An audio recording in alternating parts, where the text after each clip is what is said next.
All right. Welcome to Harpswell Select Board of Thursday, February 5th, 2026. We'll start with Pledge of Allegiance. Pledge allegiance to the flag of the United States of America and to the republic for which it stands, one nation, under God, indivisible, with liberty and justice for all.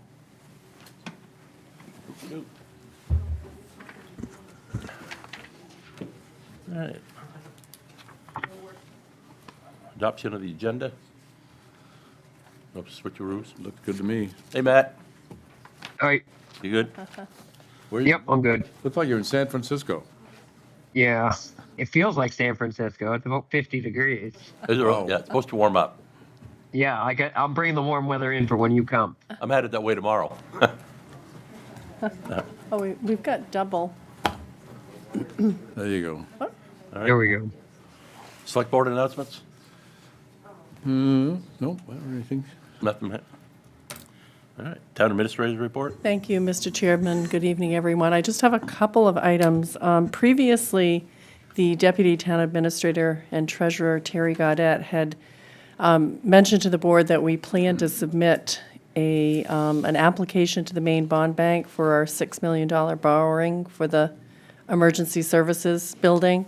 But recently, we learned that the project is not likely to break ground until September, and that we would be better served by applying in the fall. So she did not submit an application, and she wanted me to report to you that the plan will be to submit one in the fall. Yep. Okay. Yeah, she filled me in.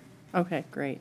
And the other item I just want to make sure the public is aware of, on Wednesday, February 11th at 6 o'clock at the Harpswell Community School, there will be public hearings on the secret ballot items. One of the articles has to do with the appropriation for Curtis Memorial Library, and the second secret ballot item has to do with Clark Cove. So we will be at the Harpswell Community School on Route 24 on Wednesday night at 6 o'clock for that public hearing. And those are required because people will not be discussing those two issues on the floor at the March 14th town meeting. They will be voting on them by referendum. So I just want to make sure people understand that process. Thank you. Consent agenda? I move that good old consent agenda, which is the approval of the minutes, committee appointments, and authorization of the warrants. I second it. All right. I see no discussion. All in favor? I don't think you could see my hand, so I'll say aye. Yeah, that'll work. All right, we have a wharf application of Jeffrey and Alice Lynch.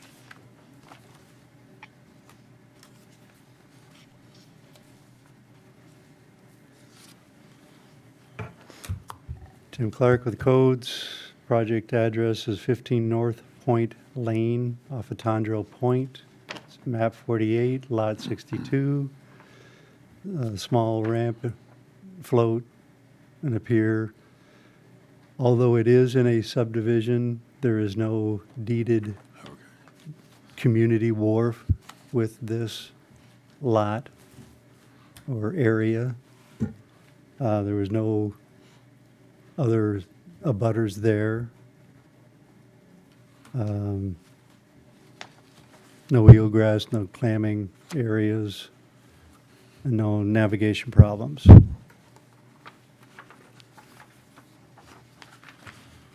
I see they have a place for a haul out. And there was a haul out to the Yeah. to the right of the building, correct?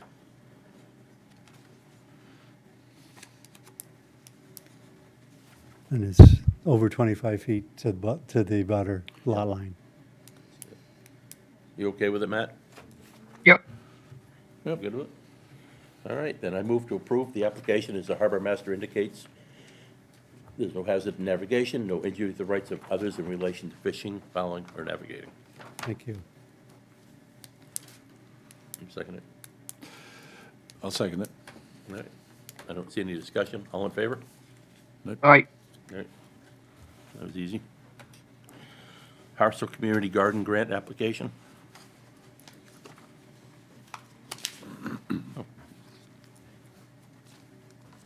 Hi, I'm Susie Hanley. I'm here representing the folks that have submitted the grant. I'll answer any questions that you have. No, not usually. I have one, Susie. I have one. Under infrastructure and capital expenditures, you're going to put in a new picnic table under the pergola to provide adequate workspace for gardeners, volunteers, campers. What are those, I'm hoping those are day campers you're talking about. Yes. Okay. Yeah. They, Picturing putting, tents down there. No. Okay. no, but, it's a space that fits 2 tables. We're replacing one, and then we're going to try to refurbish the other, Yep. and then maybe replace that another year. Well, I'll make a motion that we approve this application, and we can take it from there. Yep, I'll second it. all right. I don't see any more discussion. All in favor? Right? Aye. Thank you very much. Easy enough. All right, finally, the draft of Wood Landing Road wharf lease with David Moody.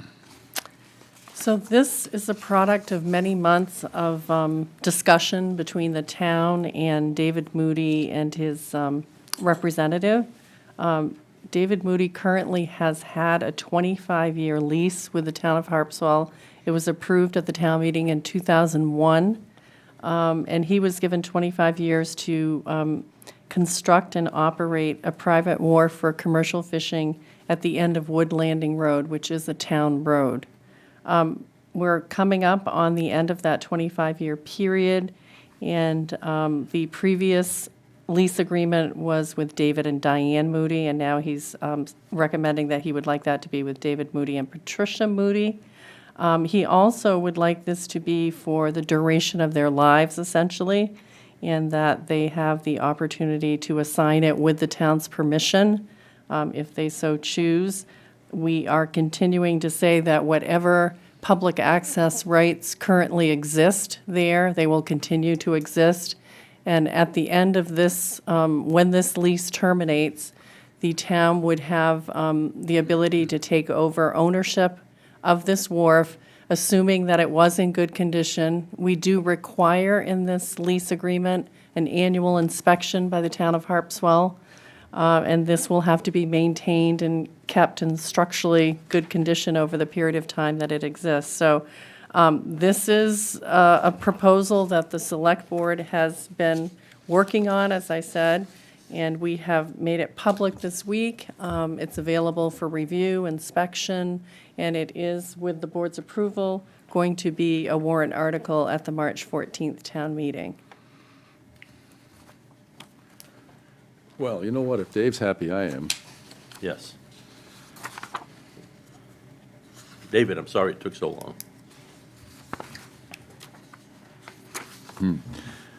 Well, I'm good with putting it before the town meeting. I think it's going to be in substantially this form. We do have the warrant article in the warrant, so when you discuss that, you can look at the specific wording, but When we get it to it. refers to this agreement and says that the board would sign something in substantially this, form that you see in front of you now. Yep. Right. Yep. Could there be a typo? Could there be, Yeah. a little bit of tweaking? But substantively, it will not change. Yep. Yep. Yep. Anything, any concerns, any comments? No. Okay. Nope, I'm good with it. Nope, it's good. Good one, Okay, though. great. And we'll see it at the end of this book, right? So, What's that? When you review the We'll see it at warrant, the end, yeah. yes, Yeah, you will see it. be good to see it. All right, we're good there? yep. Yep. All right. Request from Attorney Collins regarding wharf systems in subdivisions.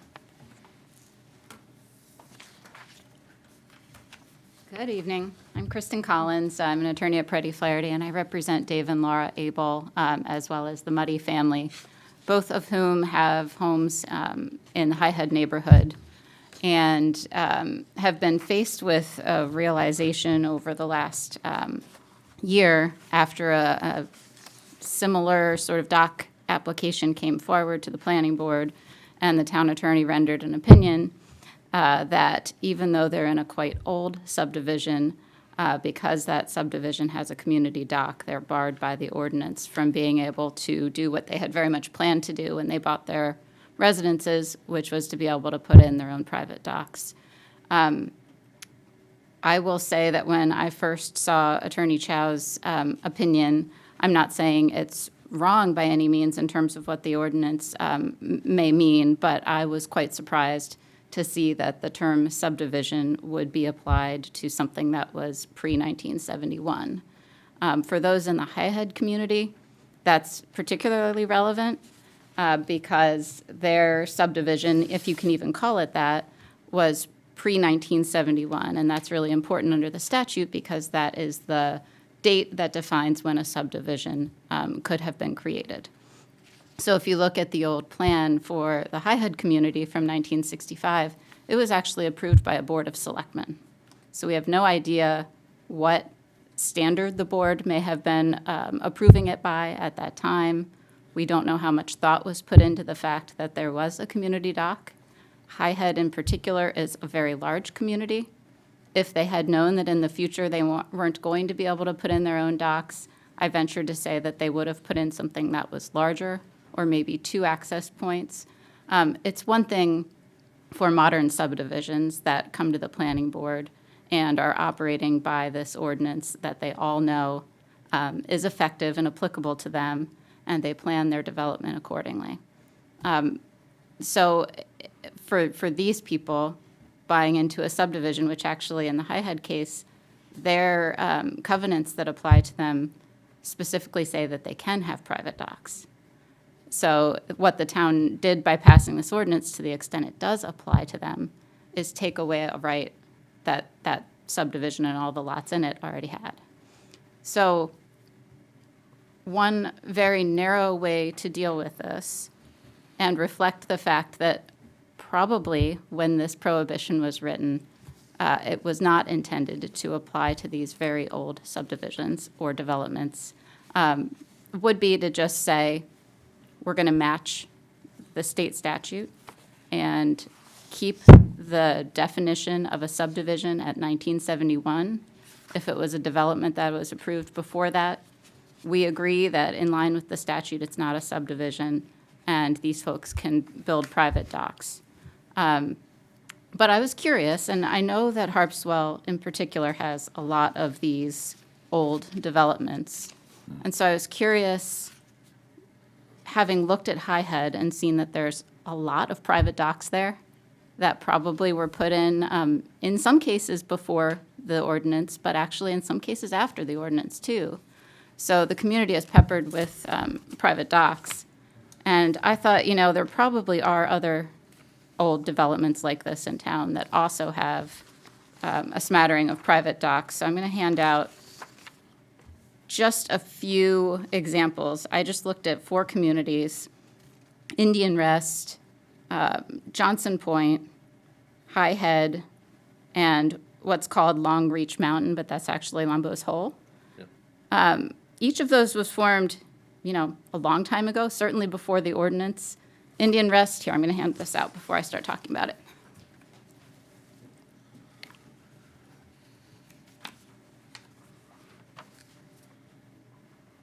Here you go, too, because you're so great. Well, Thank you. here, That'll be Matt's. I'll give Perfect. Matt that one. hold that up for Matt. I'll scan it. But each of them is pretty old. Indian Rest is all the way back to 1900. Johnson Point, 1973. High Head, as I said, was 1965. Long Reach Mountain, 1975. And this is just going through the assessment records, what I could find in terms of residences within those old communities that have their own private docks. I don't want to call out anybody specifically, but just looking through these, I found at least 4 examples of relatively brand-new construction that clearly the lot was undeveloped, and then a home and a dock were put on it, I believe, since the ordinance was put in place. For example, there's one in High Head that's from 2017.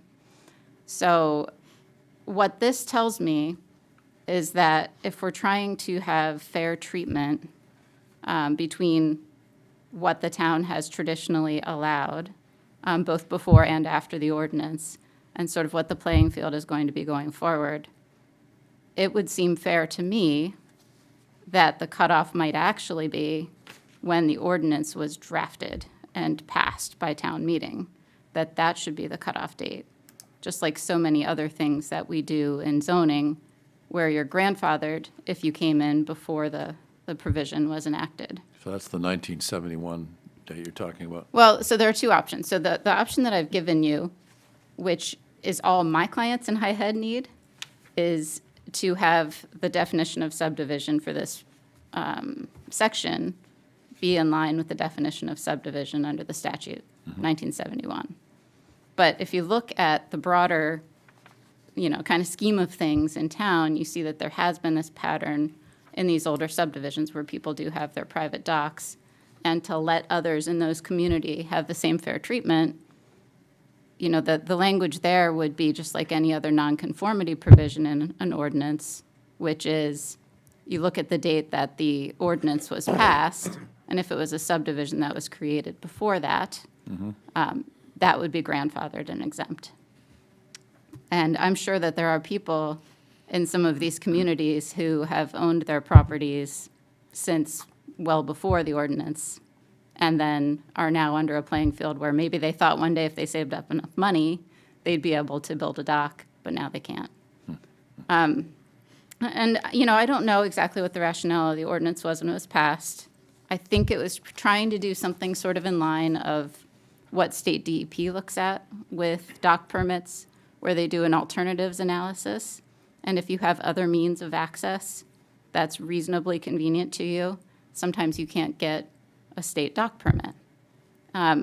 In the Abels case, they got through that state alternatives analysis, and the DEP found that, there was no other reasonable alternative for what they needed, but it's the town's ordinance that's holding them back. So the ask would be, again, rather than, for both of these two clients of mine, they both have dock projects that are imminent, we could go to the planning board and, assuming get denied, and then it turns into an appeal, which is going to come down to, they can't have meant subdivisions pre-1971. And also, I think there's a question of whether it's a taking of private property rights where, people had the ability to build docks. Now they can't. It is a bit arbitrary in that if I'm not in a subdivision, but there's a community dock, or a town dock down the road, I still can build a private dock, but somebody in a development can't.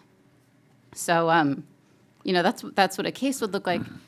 But I think as a matter of policy, the town probably didn't extend or intend to extend this language back as far as it's being applied.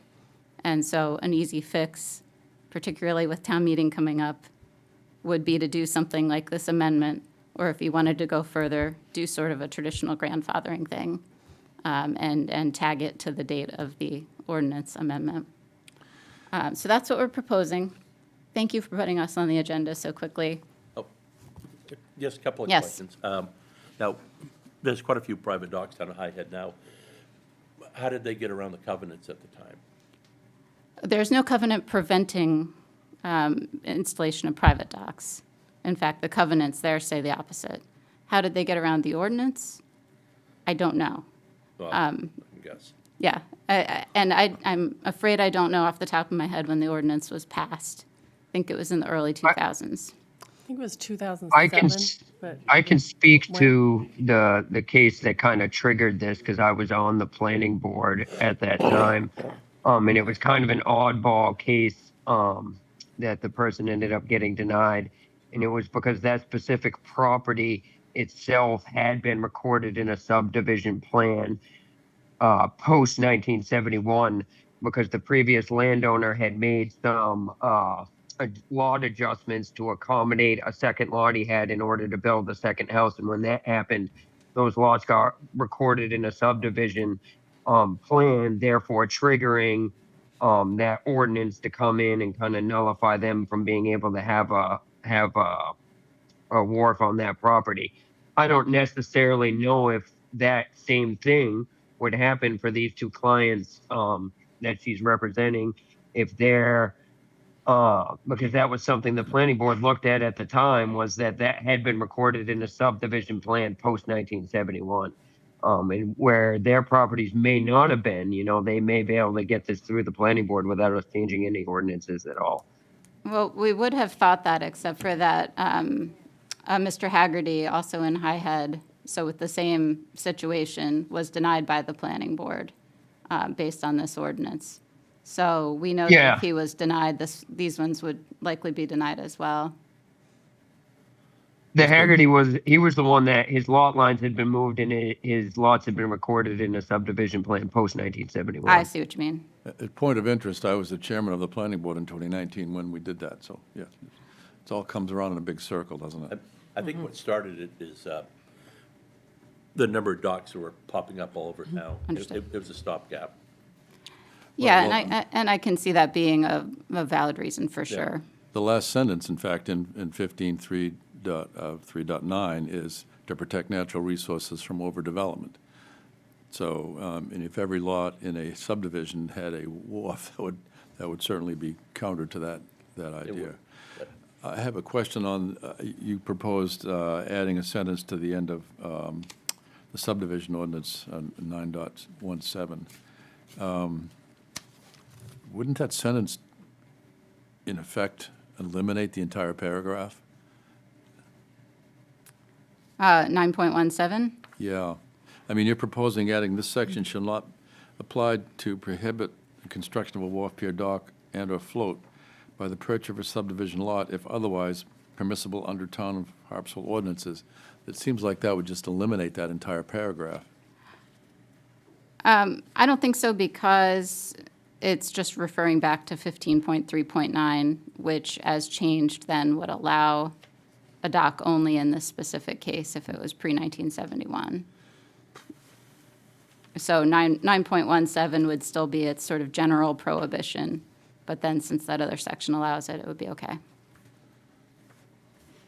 This is not the only way to skin the cat the way that I wrote this by any means, but Okay, well, I just got We'll this start. note from the town attorney just at the beginning of the meeting. I haven't really had a chance to Yeah. read it. So as a staff person, I do want to say, we did not share with the board the opinion that you mentioned in your letter. And our attorney was not able to come tonight. However, the town planner and myself, we had a brief conversation with Amy Chow, who did write that opinion that was for the planning board, I believe, at the time. And we talked about that the board probably ought to have some type of session with your attorney. I know Attorney Collins has raised some legal issues tonight, and I think as a staff member, it may not be appropriate for you to make any decision until you've had a conversation with your Well, absolutely town not. attorney about next steps. So I know there's a sense you want to move relatively quickly, but I don't know that all of these process pieces can happen in time for March 14th, but obviously we have June referendum, we have November, so that time period may not be great, but it would be very difficult to get something like this before the town for this March 14th town meeting. as far as my math goes, it would require a referral to the planning board tonight. But I would think, obviously, it would still come back to the select board before you put anything on a warrant. Right. So you could still refer it to the planning board, have your session with the town attorney whenever she's available, and rely in part on the planning board's feedback, rely in part on Amy's advice before making a decision to put it on the warrant. That was my For the thoughts anyway. Ables, at least, they have a state permit that's, Yeah. going to run out. That was my thought, that we would refer this to the planning board. That's what I told our town planner tonight, that I'm setting it that way. As far as High Head goes, the gate's been open, we've issued permits. But 2017, I think, was the last one. That's the one that I'm looking at, yeah. But I think the difference is now we have that opinion from Amy Chow, and it is broad enough that I think that might have been Haggerty's position with the change to the subdivision, but that's not how Amy's opinion turned. It was purely on sort of a broad definition of subdivision. I'm okay with trying to get this straightened out. Yeah, Very much appreciated. I have to tell you, I've listened to every word you've said and absorbed it as best I can, so we'll try to move this on. Might be overkill, but would you mind hearing from my clients as well? Well, Sure. if they'd like, I sure. wonder what they're gonna say. I don't know. Are you okay with sending the planning board, Matt? Yeah. Yep. Thank you very much. Hi, my name's Laura Abel, and I live, my husband Dave, who's just a day off of hip surgery, so he's Nope. on Zoom. And we live at 209 High Head Road, and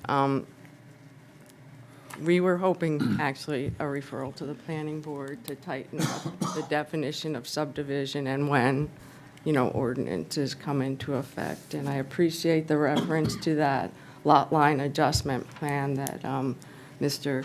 Gilly was talking about, because that is a differentiation. We do, as Kristen had said, we have our DEP permit, and we have our Army Corps of Engineers permit to build a dock. And there are a couple of reasons. We have been on the water our entire lives, and when we looked at the house and saw that there was this deep water access, we use our boats way beyond what people in Maine tend to do, we've discovered. We start early, well before Memorial Day, and we like to haul at the end of November or just before Thanksgiving. You'd be a good lobster hauler. We use the water. We are very, so excuse me, I get very, very nervous, so I apologize. Relax. There's nobody watching but us. Right, I know. So my husband, the writer, he felt, but anyway, so when we first bought the house, we came to town hall to explore what we needed to do to get a dock, because we have just some sheer and then a couple of ledges, and you're like, oh my God, this is this is amazing. There's an existing mooring right in front of our house, and we spoke with Chris Plummer, the harbor master, and he had said to us, yeah, and this, he can't guarantee. He says your problems will be with the DEP and alternatives analysis, and your neighbors. You need to get buy-in from your neighbors. Well, the neighbor to the south of us has a dock, and the neighbor to the north of us we spoke to, and they said, great, go for it. And so with that in mind, we hired Bob Waddle, who in turn hired Tim Forrester. We wanted to do this absolutely right and get all the appropriate, get it all laid out and permits and everything. So we did that. And we went through, we talked to Tim quite extensively about the alternatives analysis. Our lot is half a mile on the road from our yacht club, and when we put our inflatable in there, it takes us 20 minutes to get down to our mooring, which is, 25 yards off our house. So that when we have more than just Dave and me, going to the boat, it's, 40 minutes back and forth ferrying people. And so it's not, if we're not sure that we would have even bought the house because of this kind of complication. The yacht club at High Head they launch the docks in end of May, and they pull them, in the middle of October. So that leaves us almost a month on either side that we have no access. We have a boat ramp there, but we don't have any trailers for our inflatable to put it on, drive it down, that kind of deal. And we have no stairs or anything currently to the water from our house. So we have no way of getting to the water at our house. So we just wanted to do it right. And so we were really surprised with that. One of the reasons too, we looked at Harpswell so much was this working waterfront definition. And every morning I see 2 lobster boats going, right? And I'm like, oh, the pink boat's out. I don't know the name of it, I can't remember. But, that gives us such great pleasure. And we also are customers of 2 local boatyards and all the ancillary, pieces that go along with it. So there's, a different way also, and a more expansive way of looking at the working waterfront is what I guess I'm trying to say. And so we just, with all due respect, ask that we define when a subdivision is a subdivision, these ones that predate any state statute that defines what a subdivision is, Yep. that perhaps there can be some clarification on the ordinance, the protection ordinance, so that perhaps we can get this. So I can answer any questions you have, or just we really are grateful that you've given us the time Oh, sure. to hear us. Okay? Yep. Thank you very No, much. thanks. And Chris Muddy is online. He might want to say a word. Yeah. Sorry, can you guys hear me? Yep. Okay, thanks. So, hello, members of the select board. This is the first time I've done this kind of thing, so I'm a little nervous too. But my name is Chris Muddy. I apologize for not being able to be there in person, but my patient schedule had to be added to today to accommodate a bunch of weather reschedulings. So this is just kind of our story, just so you kind of understand where we're coming from. Myself, together with my wife, Mindy, who's here with me, and my dad, RJ, who's there at the meeting, we purchased the home at 187 High Head this past May. My dad lives there full-time, and Mindy and I will soon be full-time residents. My dad was born and raised in Lewiston, and in 1975, his job as an orthopedic surgeon took our family to Western New York, and that's where I grew up. Every year, our family's been back to Maine to visit our extended family. And my mom passed away in June 2024 in Rome, New York, and in her final days in hospice, she was at peace believing she was back in Maine, surrounded by her family. So a generations-long dream of our family has been to be back in Maine at home on the water with a dock. So we began our search for a home in Maine in the fall of 2024. It was tough to find properties that had what we were. Hang on a second. We can't hear you right now for some reason. Oh, I'm sorry. Can you hear me Technical now? difficulties. Don't know. Try it again. Okay, how about now? Can you hear me? No. Still a little low. Oh, sorry. I don't know Try if it it's on again. mine. Let's try this. Great. Say Can you something. hear? Can you hear me now? No, you got worse. Oh no. Oh, I'm sorry. If you can't get it going, I have this. You get the script? Yeah. Yeah, actually, Oh, there yeah, you go. Dave got my script. Oh, there So- you are. Oh, All right, you're back. Okay, but you're back. Oh, okay. All right. So sorry. I'll continue. I'll try to get through this. It's only a few minutes long.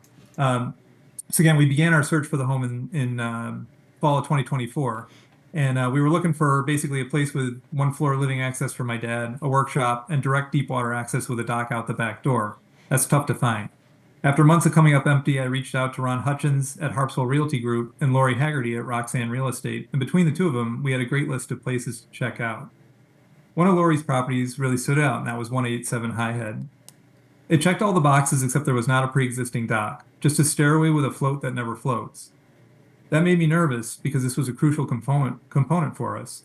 Our potential new neighbor to the north had a really nice dock, and on the map I could see all the residential docks along the shore. Lori was able to provide me a copy of the High Head Association handbook, which I read and reread to verify that a dock is allowed on each lot. Neither my dad nor I have ever been part of a home association before, and I was wary of the rules and regulations, but it was clearly written that a dock on each lot was permitted. I found a local dock builder, that's Bob, who surveyed the shore at 187 to verify the physical feasibility of building a dock. So with all signs pointing to yes on building the dock at 187, the last box was checked and we moved forward with buying the property. We closed on the property in May of 2025, and last summer we made the move to Maine. So it was a 50-year wait for my dad to return. It was finally over. Before we were unpacked, I got Bob over to the house and we laid out the dock design. All was great until several weeks later when he called to say there was a problem with the dock application nearby. I was stunned and scrambled to find the handbook, and once again read the section spelling out that a dock was permitted. As I learned more about the complication with the nearby dock application, I learned about 15.3.9, and which doesn't permit new docks in subdivisions where a community dock exists. And then I went back and I was trying to think to myself how to put this all together. The High Head Handbook, which states there is a dock allowed on each lot, was established in the 1960s. And the community dock on High Head is about 3/4 of a mile on the road from our house. And I intend to be active in helping to maintain that dock for our neighbors that don't have direct deep water access from their lots. But the main purpose of us buying that lot was to have direct deep water access. The association handbook and the law, at least to me as a layperson, seem clear that docks have been permitted on individual lots on High Head and have been built over the years since 1971. When I talked to the head of the planning board, thinking maybe we could just talk this over, she was really friendly, and she gave me that copy of the legal opinion on the nearby dock application. And I humbly disagree with that opinion as a layperson the way I read it. Again, I'm not a lawyer. So now I am kind of worried. We kind of put everything into this move. We tried to do our homework to make our generation's long dream a reality. And I'm just respectfully asking the members of the board to please reconsider this issue and allow residential docks in the Harpswell communities where they were traditionally permitted and allowed. So thanks a lot for hearing the story. I know it was long, and I appreciate your time. No, fine. Thanks. Anybody else want to talk to this, other than Tim? Hi, good evening, everyone. I'm Tim Forrester with Flycatcher. I'm a local environmental consultant, and I've been permitting dock projects in Harpswell in the state of Maine for 27 years. Well, in full disclosure, I do represent both the clients that Attorney Collins mentioned this evening. But the only comment that I want to add is about High Head itself and some of the past projects that have been permitted. I believe at least one of those was a project that I worked on, and it's my opinion that the code office at that time had interpreted the ordinance to basically say that from 2009 prior, those structures were grandfathered. So I think from when those were permitted up until now, I believe the town has just looked at it more deeply and taken a change of role on how that ordinance is looked at. In my opinion, someone who bought land someone who bought a parcel within a subdivision prior to that ordinance change, I feel they should have the right to wharf out. Going back to the early 70s, and the point that Attorney Collins made is great, but I personally feel like it should be from 2009 prior, should be grandfathered. Thank you. Thanks, Tim. All right. Oh, I think Margaret wanted to speak. Hi, guys. Margaret McIntyre, the town planner, and I want to say hi to Clifford and Marshall at home. They're watching with my mom. Yeah. You guys know my mom. She loves a municipal meeting. So I just want to say that Harpswell adopted a new comprehensive plan in November. And, searching through this request, I thought we need to make it in compliance with the newly adopted comprehensive plan that we worked 4.5 long years on. And it addresses private residential docks on page 1-26, and it says, the goal is to enhance and maintain the marine ecosystem, and it aims to do that by limiting the number of private docks and the size of floats in order to protect eelgrass meadows. So while we're all discussing this ordinance amendment, I just want to make sure that everybody understands what the comp plan says about how to handle private docks. Well, we don't allow docks or floats in eelgrass systems anyway. And if we do, it has to be a special type of framework, usually aluminum, if there's any eelgrass present, to allow light to penetrate. I think that's the The state. more docks state and that moors does we that. allow, the less eelgrass that's gonna be able to come back, though, I think is the point of that in the Yeah. comprehensive plan. Yeah, The to more allow, space we yeah. leave open, the more chance it has for restoration, too. But as far as the deep water docks go, it doesn't necessarily apply. Just saying. Yep. That's what the comp says. That- Thank you. The comp plan is just a suggestion. Yeah, but Afterwards. it's a framework for all of our land use ordinances, and we can't have one that's in conflict with the comp plan. You don't want to blatantly ignore it just because it's a suggestion. And it's new. We did the last one. Margaret, while you're there, if it is referred to the planning board to hold a public hearing. Yeah. Can you give us a sense of the time frame, timetable? I know you just had a public hearing last night. We sure on some did. ordinance changes. Attorney Collins, we did just have our land use ordinance public hearing last night. 17 minutes long. We need like 13 days of notice time between putting a notice in our lobby, and we have to put in 2 notices in the paper. They'll probably both have to go in the Portland Press Herald, so that'll cost the town a fair amount of money just because the Times Record only prints 1 day a week. Yeah, and then they'd hold it and get some public comment, and then we'd refer it back to you for how to handle it. Yeah. I mean, one of the reasons that I recommend you talk to your attorney is because there might be some options. And if you hold a public hearing on that language only, you might want time to consider Right. maybe some different language. Right. I just don't know exactly, but I think it's important for you to have a conversation Oh, with yeah. the town attorney. Oh, yeah. If you're just moving this language to a public hearing, I mean, that seems to be your, your sort of. Right. Can I ask a quick question? Is it feasible, Margaret, to even get, if we move forward with this language, with the time frame that we have, is it even feasible to get it onto the March town meeting? I think so. According to Attorney Collins, I mean, it looks like we have time because they're not, you are not signing the warrant till the 5th, I think. That's true, but we sent it to the printer around February 20th, and that's the version that gets mailed to all of the residents of Harpswell. And then you can add something under Maine law. Right. But is that good practice and Right. policy? I don't know how much you want to give this time for the public to understand the issue and to And the know about it. implications to, could be, it could be a significant amount of docks that could be either built or not built based Yeah. on this language. Right. But there all are other alternatives that we can propose as a town to, alternatives to Attorney Collins' language or our own clarifying language that we want to insert into the ordinance. So there's other ways that we can handle it, other than just holding a public hearing on this language. And maybe that's a conversation that we want to have. We can propose our own language. I do think June might work because it gives a little more time for you to have that So conversation. we do have another consider, opportunity in June, so. And let the planning board have some input.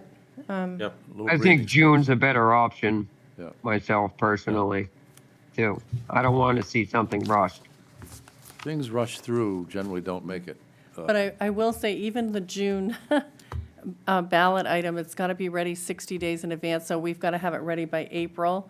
But I do think Attorney Chow is willing to contact Attorney Collins and just say, maybe this is a better timetable for us, but, Right.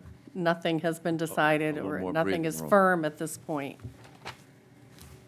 Yeah. Thank you. Thanks, Margaret. All right.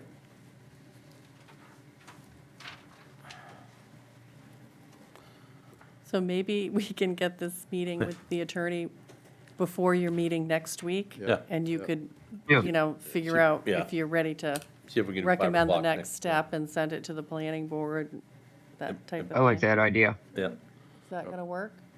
Yep. 5 o'clock next week, if she can do it. Okay. All right, we're going to be moving on then. Letter of support for Maine Outdoor Heritage Fund Grant. No, what the hell is that? I can, you want me to speak to this, Christie? Sure.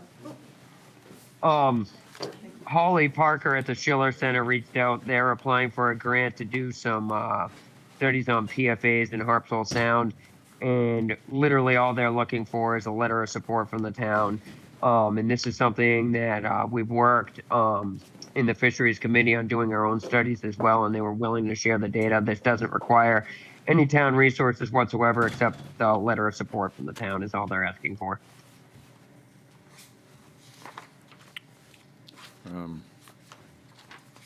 Yeah. And there's a copy, there's a proposed letter right here. Yep. Yeah, I move that we give them this letter of support. I was I'll going to have second it. I was going to have the chair sign it, is that fine? But it does Yeah. say Harpswell Select Board signed by the chair. The chair's Okay, fine. okay. Yeah, the chair's I'll fine. I'll include that in my motion.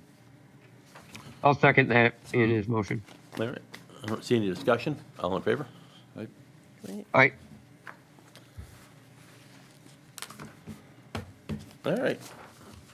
Here's what we all been waiting for. Yay. 2026 draft warrant for March 14th. So essentially what this document does is it takes the budget that you've reviewed and it puts the budget into warrant articles. It also takes land use ordinance changes or any other ordinance changes that the town might want to consider, and it puts those into warrant form. It does have an amendment to the comp plan because we learned from the state that we needed to make some changes to have it consistent with Maine's Growth Management Act. We've used this template that you're looking at tonight to match kind of the way we've approached annual town meetings for some time. We tend to put ordinance language up front. We are also proposing to put the David Moody lease near the front, and then to start the budget with Article 11. So I think it's important for the public to understand that this document is a document that the Select Board approves. And so if you want things in a different order, you certainly can give us some guidance. This is presented in draft form to you tonight, so you can give us some feedback on the way it's organized. We also want to be able to include whether you recommend articles or not. And again, it says recommended for the most part, but we really haven't gone through that phase with this board. So those are open to be changed. And I know there's always the issue with community television. We want to make sure you consider not necessarily participating in that recommendation. Not necessarily, okay. So I guess I'm looking for feedback. It's currently 55 articles. I think that's a little shorter than some of our more recent town meetings. We are planning to hold the town meeting at Harpswell Community School. And we do have a couple items, as I said, that would be voted on by secret ballot. The election of a select board member, 2 SAD 75, a board of directors, Curtis Library, and Clark Cove. Were we planning to go through these tonight? Or- I'm just really looking for your feedback, and the town planner is here, and she could maybe speak a little bit to the ordinance amendments, or you could wait until next week if you want. I mean, it's up to you. Do you want to hear a little bit about Yeah. there's, We lost Matt. oh, we did? I'm here still. Oh, I think, He's hiding Okay. behind that piece of paper.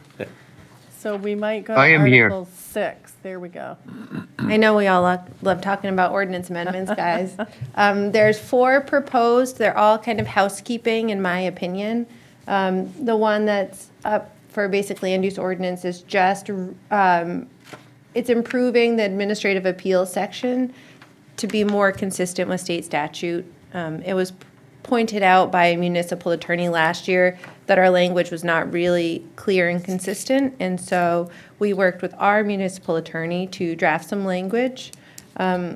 It has gotten approval by The chair of the Board of Appeals approves of the language, and we had a public hearing last night. Yeah, it doesn't change anything.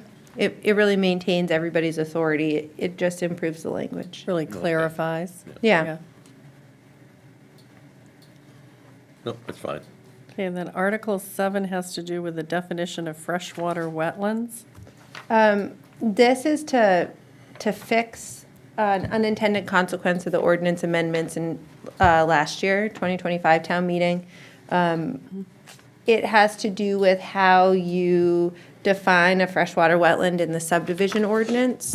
We took language out of shoreline zoning, put it in definitions addendum, and that changed, to shoreline zone a freshwater wetland. This is in the weeds, Kevin. To shoreline zone a freshwater wetland, it has to be 10 or more contiguous acres. Our subdivision ordinance has no minimum size for a freshwater wetland. So it just really clarifies that. Next one. This one is just rewriting this section about staff review committee, minor amendments to site plan approval. And it doesn't change anything, it just makes it easier to read. It was really unclear before, it said this ordinance applies if it's 1,000 square feet, but it didn't say if the existing structure was 1,000 square feet, the amendment was 1,000 square feet. And so I reached out to the town attorney for some advice, and this is what they gave us. Okay. And last one is the floodplain management ordinance. This is a recommendation from Sue Baker, who is the state administrator of the floodplain program. These two provisions that we're striking has to do with lobster shacks. The language that's in there is contradictory to the rest of the language in the ordinance. So the ordinance says you can do it, and then VIM and VIN place additional restrictions.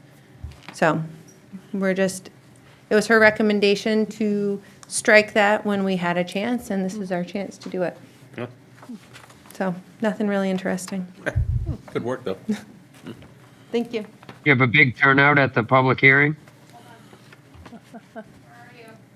There were 3 people. Yeah. Lasted 17 minutes. Yeah, it was, Oh, they're not really I interesting. heard 33 minutes. Which was it? Comp plan was 17, planning board was 30. Planning board was Okay. 33, yeah. I heard a 33 being bantered around out there.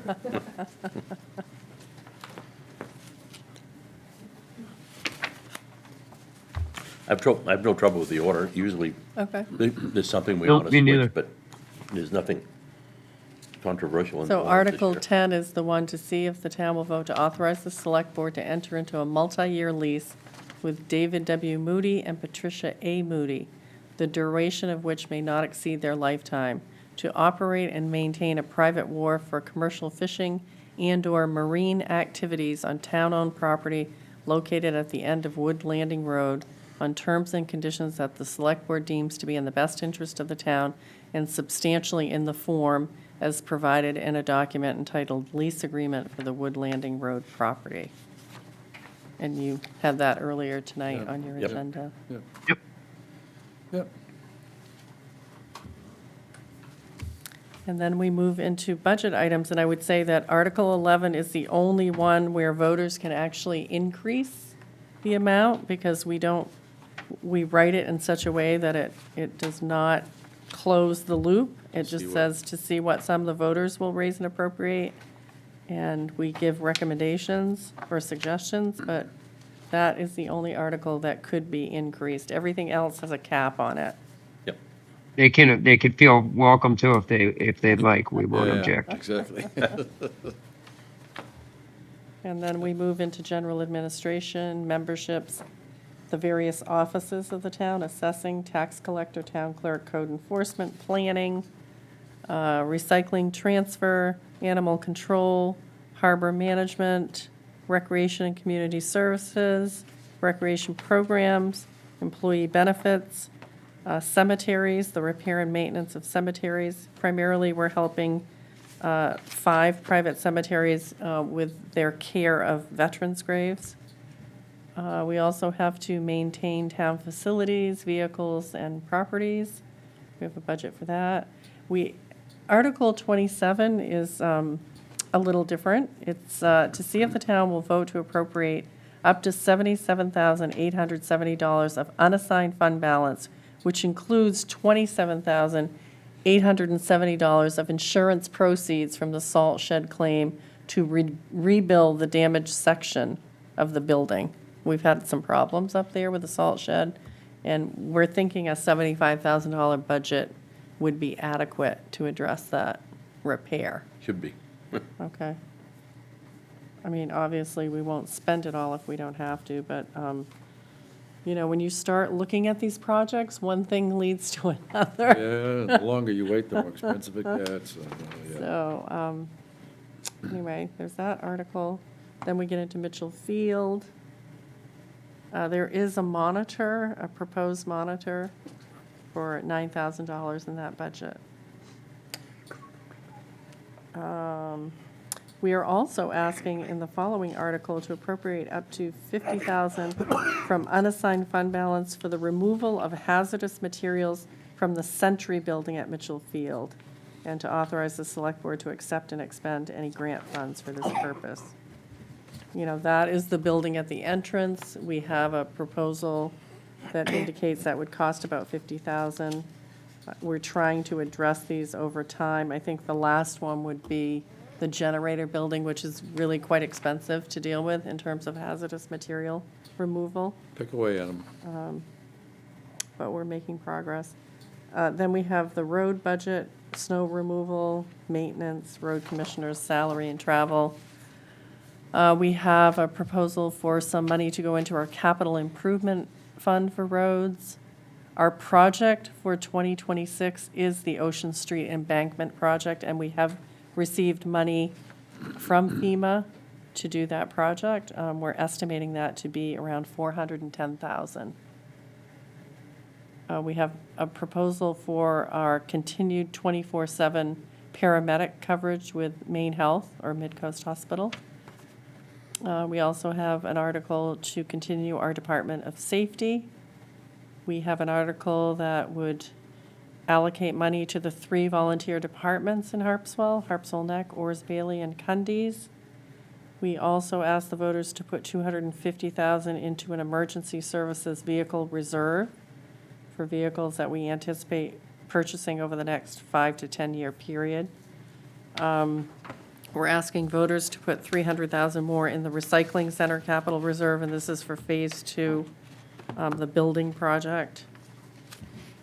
We also need permission to enter into a multi-year contract with Cumberland County for emergency communications services. And the sum of that contract for 2026 is $45,813. Then we have our law enforcement contract with Cumberland County for dedicated law enforcement in Harpswell. And then we also have a separate contract with the county for marine wardens who kind of oversee the shellfish program and enforce that. And they also are deputies as well. We ask for $9,000 to cover, well, $7,000 to cover boat operations and maintenance, and then $2,000 for potential marine resources and shellfish conservation projects or activities. Then we are requesting money for general assistance and for a number of health and welfare agencies that the town has been asked to contribute to. That would include Midcoast Hunger, People Plus, Harpswell Aging at Home. Those are the 3 that receive the most funding from Harpswell. Next article includes Ors Island Library, Cundies Harbor Library, Historical Society, Pajepscot Historic Center, money for memorial observances for Bailey Island Library Hall. We do not include the Harpswell Business Association. That's no longer in existence. We have money for Harpswell Neck Physical Education Association, Maine Public Broadcasting, and for community fireworks display. Then Article 43 is for community broadcasting. And I don't know if you want to talk now about your recommendation or wait on that one. Then we have 20,000 for our property tax assistance program. And then we are asking for 160,000 for various capital reserve accounts, 75,000 for the town facilities, 60 for vehicles, 10 for boat and motor replacement, 5,000 for office equipment, and 10,000 for dry hydrant. The next article would be for our short and long-term principal and interest payments, and I do think you may hear from the treasurer next week. If we're not going to borrow this spring, we won't have, we had budgeted for one interest payment in the fall. We won't need it. But if we borrow in the fall, we won't need it. So I think you're going to see a reduction in that number next week.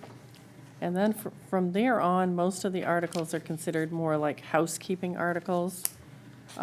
You have to set the interest rate on unpaid taxes. It was 6% in 2025, and the state allows you, the highest interest rate you can charge on delinquent taxes is 7. So I don't know if you want to stay with 6.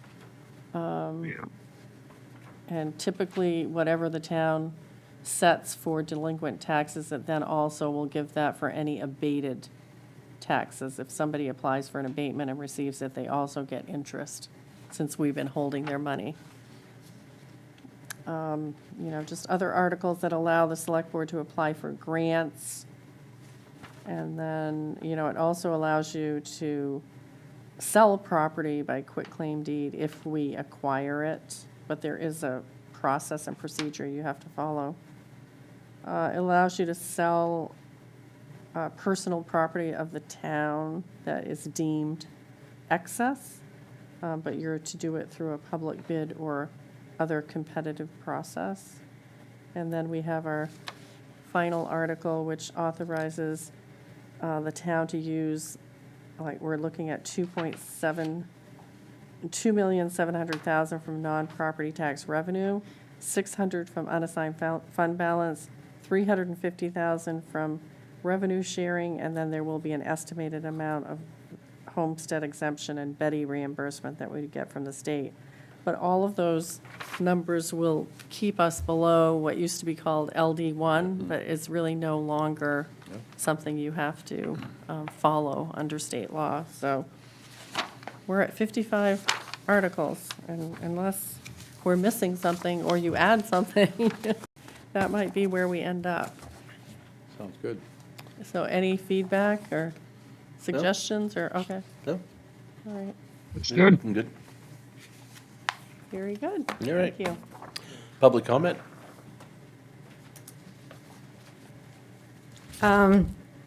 Donna, well, people know me Donna Frizzoli, but I'm now really Donna Chipman, and I saw that my husband came up here and had to speak for the TV station last week, and so I just am here to answer some questions because basically his job is policy, and I've been at the TV station here in Harpswell for about 25 years, and prior to coming to Harpswell, I worked for a government channel for 5 years. There was a big difference between the two organizations, as the government channel I worked for in 1995 was obligated by ordinance to film every meeting, every committee meeting, everything. And when I came to Harpswell, the only thing that was on TV was the select board meeting, until Donna Black pushed for the planning board to be on. So that's my background, government access television, and I was interested in coming to Harpswell because I liked the public education government component, the three of them. So Matt had some questions for Dave about the TV station last week, so I just wanted to come in. I don't see you guys very often because I'm up on the hill, but you know, if you have any questions, I'm always happy to come in and talk to you about the television station. It's kind of a passion for me. When I first started here, it was 10 hours a week, and I had 3 other jobs. and I continued with that until they asked me to be the station manager. Not sure that was such a great idea for me or not, because soon I had all the jobs. So, and so I found myself by myself most of the time doing everything. And so now we have, I have a local woman young woman, she's in her 20s, that she's been working for me now for about 3 or 4 years and is learning everything that she needs to know about running the television station. And we've hired a station operator to take over Dave's job up there operating the station, Jim Babarski Sr., and he's doing a fantastic job.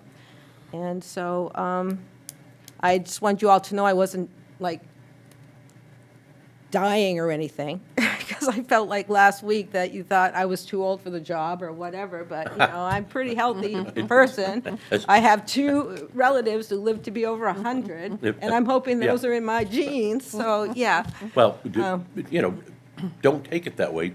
What I meant was, I needed to see, God forbid you get sick.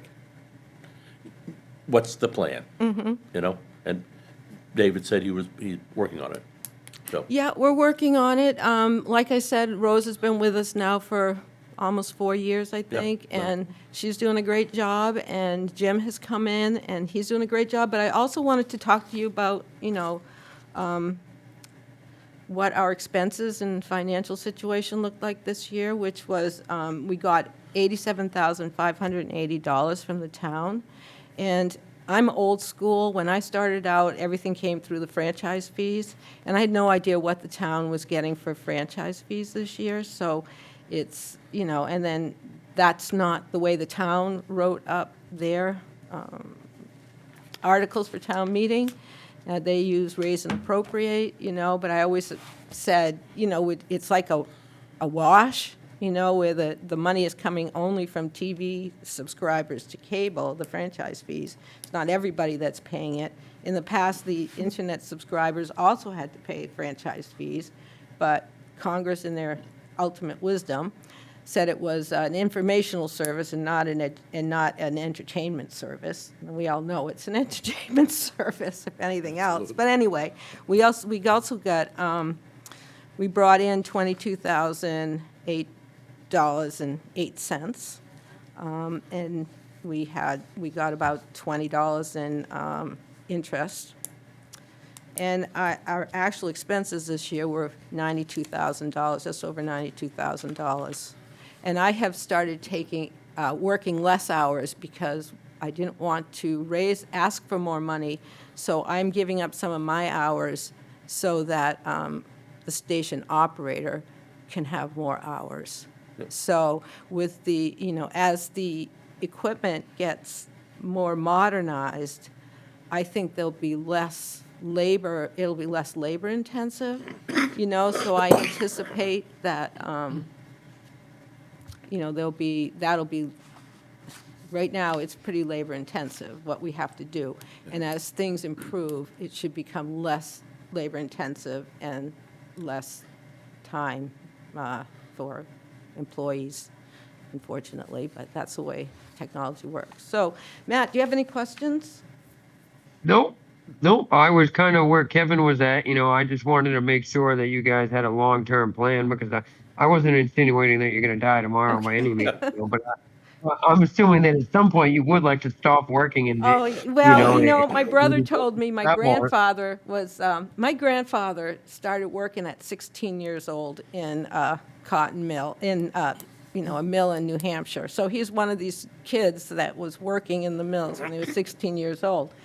And my family, I grew up in Rumford, and it's a mill town, and my family worked in the mill. And my brother told me that at 70 years old, they had to leave. I don't know if that's still the case or not. And that my grandfather was dragged out of there kicking and screaming because he did not want to stop working at age 70. So anyway, that's just, my genetics and my work history, the way I was brought up to work. And so anyway. And the only other thing I would add is it's not my organization or anything like that. So I'm not trying to tell you how to run your organization or anything, but I feel as though when we're funding the government part of the station and we're funding the communication department of town, those two funding mechanisms are kind of overlapping and we're dual funding for the same purpose. Well, And I would like to see more emphasis, I guess, maybe on the public access and the educational part of the PEG. And then because the town seems to be taking the reins on the government aspect of that broadcasting, and I think it would be easier to appropriate the funds, if more of the station was focused on public access and education and less on government. Well, that makes I sense. don't agree with you on that, Matt, because, and I respect your opinion, but we have been playing the school board meetings for 25 years, and they're online, and they still give them to us to play. We're a public education and government channel. Not everybody wants to look, not everybody goes on the internet. You'd be amazed how many people in this town that don't want to go on the internet. They don't want to spend their Maine time. is the 7th worst internet connectivity in the nation, so I'm well Yeah. aware we have And terrible well, it's not internet only connection. that. It's not only that. It's people who, we have an elderly population, and there are people who just don't get out of the house. And they don't spend, maybe they're bedridden. I mean, there are lots of reasons why people would be watching a television as opposed to going on the internet to watch meetings. And the other thing, and I wasn't going to bring this up, but your audio here is horrible. And I have to spend my time, labor intensively, to increase the audio levels so you can actually hear what is being said on television or even on the internet.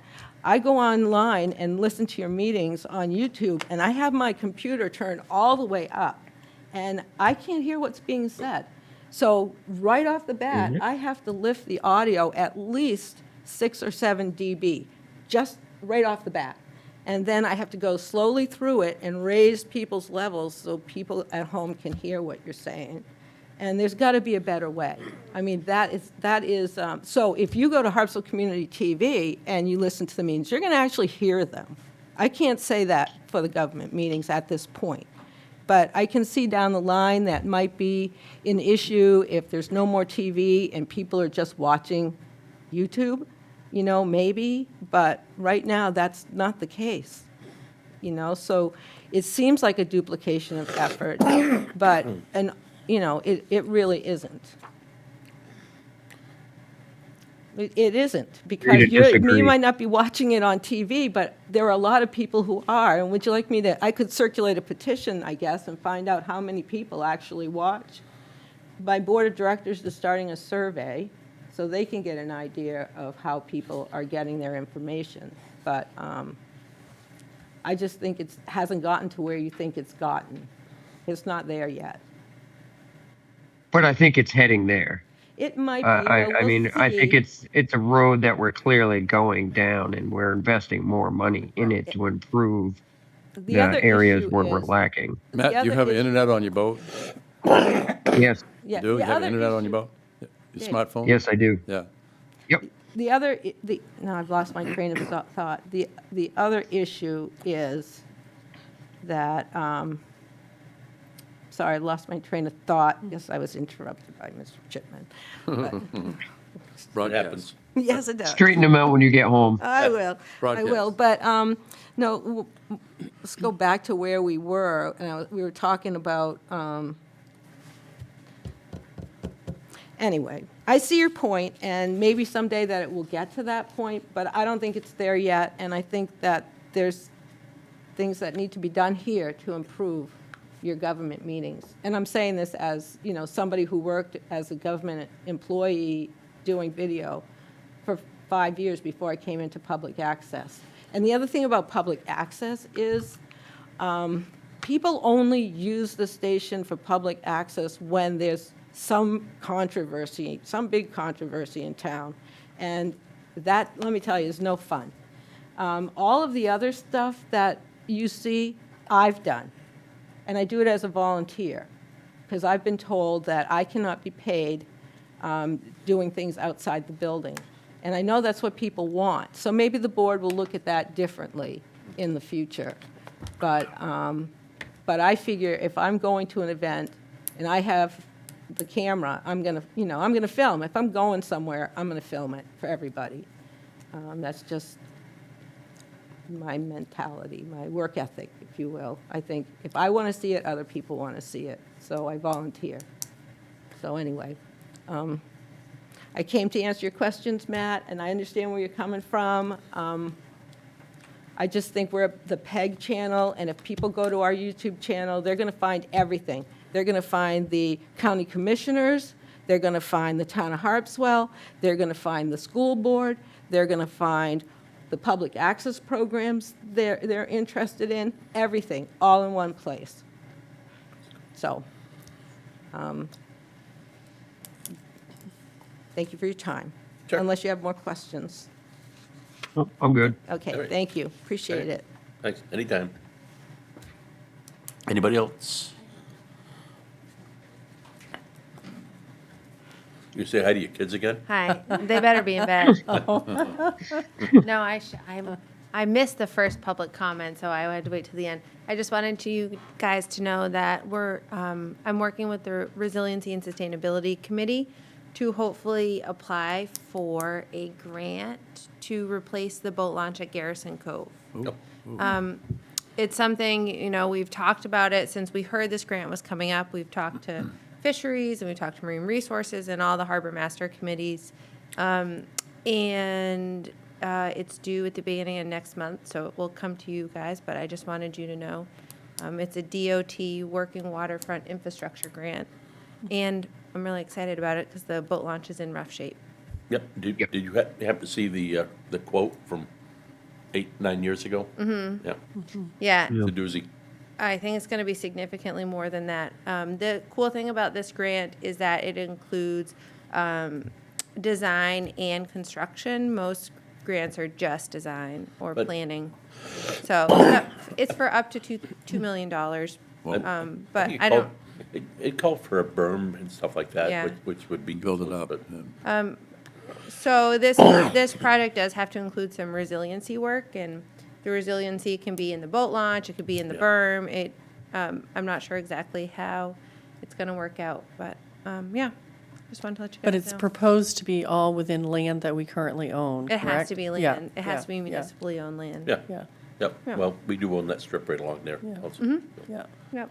And Margaret, thank you for making the wood bank run today. Oh, you're welcome. I was really excited for a field trip. I never get out of the office.